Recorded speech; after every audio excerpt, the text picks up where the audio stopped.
आगामी वित्तीय वर्ष में जो प्रस्तावित बजट प्रावधान है वो भी 1,51,282 करोड़ रुपया किया गया है।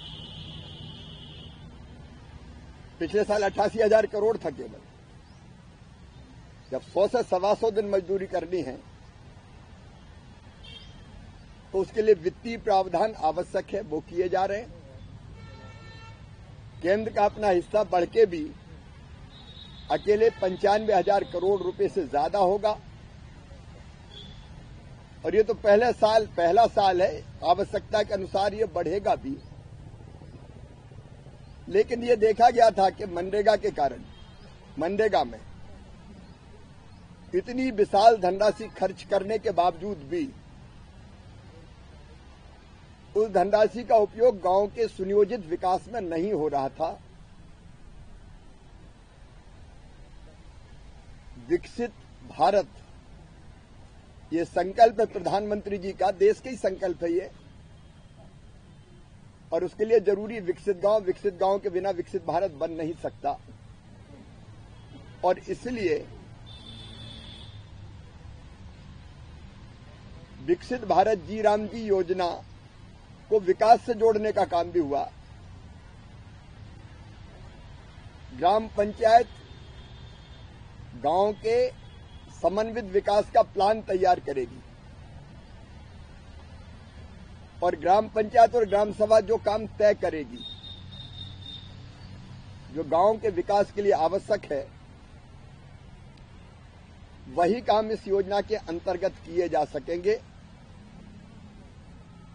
और इसमें 4 तरह के प्रमुख काम: जल संरक्षण के काम, गांव का इंफ्रा, स्कूल, सड़क, पुल, पुलिया, अस्पताल, आंगनबाड़ी का भवन,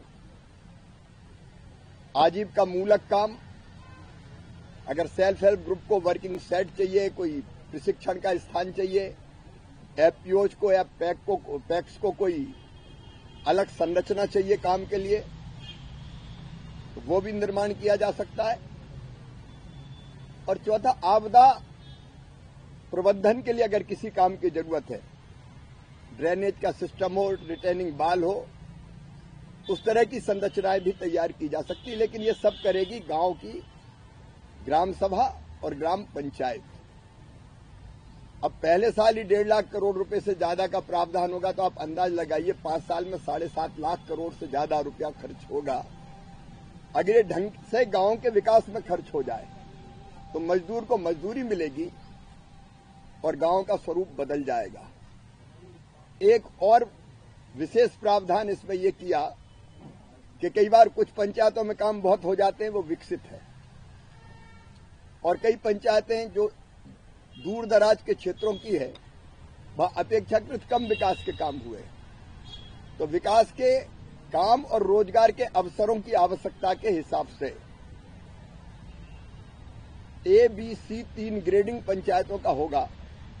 मतलब जहां सबसे ज्यादा काम की जरूरत है वो, एवरेज काम की जरूरत है वो, और जहां काम की जरूरत बहुत कम है वो, और उन पंचायतों को राज्य ही ग्रेडिंग करेगा और आवश्यकता के हिसाब से ज्यादा धनराशि आवंटित कर सकेगा जहां ज्यादा जरूरत है काम की। अभी बेरोजगारी भत्ते का प्रावधान तो था, लेकिन आधा अधूरा अधकचरा था, उसको पुख्ता करने की कोशिश की गई है।